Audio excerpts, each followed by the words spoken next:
Air India विमान हादसे में मृतकों की याद में हम यहाँ पर 2 मिनट का मौन रखेंगे। Haryana pensioner welfare association Jind के माध्यम से मौन दान 2 मिनट के लिए।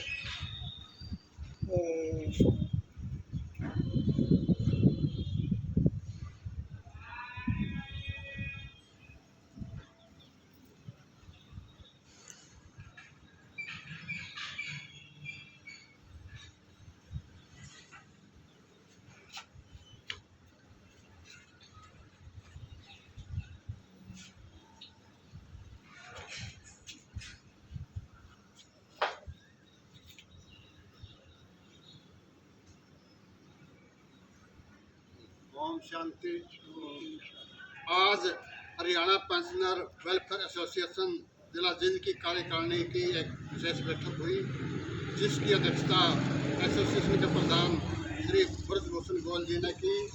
इस बैठक के माध्यम से गुजरात के अहमदाबाद में हुए एयर इंडिया विमान हादसे में मृतकों के प्रति एसोसिएशन द्वारा गहरा दुख व्यक्त किया गया और 2 मिनट का मौन रखकर दिवंगत आत्माओं को श्रद्धांजलि दी गई। एसोसिएशन द्वारा शोक संतप्त परिजनों के प्रति गहरी संवेदना व्यक्त की गई और परमपिता परमात्मा से प्रार्थना की गई कि दिवंगत आत्माओं को अपने श्री चरणों में स्थान दे और पीड़ित परिजनों को दुख सहन करने की शक्ति दे।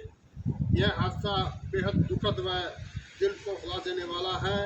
इस हादसे में मारे गए 265 शव मिल चुके हैं, जिनमें से 242 लोग विमान में सवार थे। केवल सांस्कारिक रूप से एकमात्र व्यक्ति जिसका नाम रमेश विश्वास कुमार है वो भी जिंदा बच गया पाया। बाकी सभी 241 ऐसे में ही काल में ग्रस्त हो गए, समा गए। यह एक बहुत बड़ी त्रासदी है। एसोसिएशन सरकार से आग्रह करती है कि राहत, बचाव व उपचार के सर्वोत्तम इंतजाम सुनिश्चित किए जाएँ ताकि घायलों को अति शीघ्र स्वास्थ्य लाभ मिल सके। एसोसिएशन घायलों के शीघ्र स्वस्थ होने के लिए परमपिता परमात्मा से भी प्रार्थना करती है और सरकार से आग्रह करती है कि इस दुर्घटना की गहराई से जांच की जाए ताकि लापरवाही, तकनीकी चूक, जो भी अन्य कांड है उनको खोजा जाए और दोषियों पर कार्रवाई संभव हो सके और भविष्य में ऐसे हादसों की पुनरावृत्ति पर रोक लगे। ऐसे दुख के समय में देशवासियों को एकजुट होकर पीड़ितों के साथ खड़ा होना चाहिए और जींद की समस्त वेलफेयर एसोसिएशन दुख की इस घड़ी में पीड़ित परिजनों के साथ खड़ी है। हमारे साथ में एसोसिएशन के प्रधान हैं बीबी गोयल जी। क्या कहना चाहोगे आप इस हादसे के बारे में? ये एक बहुत बड़ी दुर्घटना थी जो पहले कभी इतनी बड़ी दुर्घटना नहीं हुई, जिसमें 242 आदमी सवार थे, 241 मर गए, एक बच गया। आपको एक छोटी सी बात सुनाता हूँ। एक बार बहुत जंगल में बहुत जोर की बारिश, आंधी तूफान आ रहे थे। कुछ लोग एक झोपड़ी में चले गए। उस झोपड़ी के ऊपर बिजली आए और उस झोपड़ी का छू कर वापस चली जाए। इसको देखते हुए सारे ने बोले भाई इसमें कोई ऐसा आदमी है जिसको बिजली मारना चाहती है। तो एक एक करके सामने वृक्ष खड़ा है उसको हाथ लगा जिसको बाकी बच जाएंगे। एक एक चले गए, 5 चले गए, 6 चले गए, 7 चले गए, आखिरी में एक बच गया। उसने सोचा भाई मैं तो मरूँगा।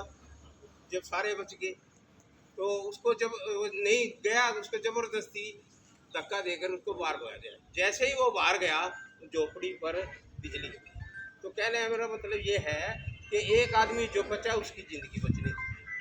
तो वहाँ वो झोपड़ी से बाहर जाते हुए सारी झोपड़ी जल गई, तो उसकी वजह से बची। एक आदमी रमेश विश्वास कल्ला जो जहाज टकराया उससे दरवाज़ा टूट गया, दरवाजे टूट के वो बाहर गिर गया। तो ये बहुत बड़ी बात थी और हम सरकार से उनसे भी कहें उसकी पूरी जांच की जाए और पीड़ित को उसकी पूरा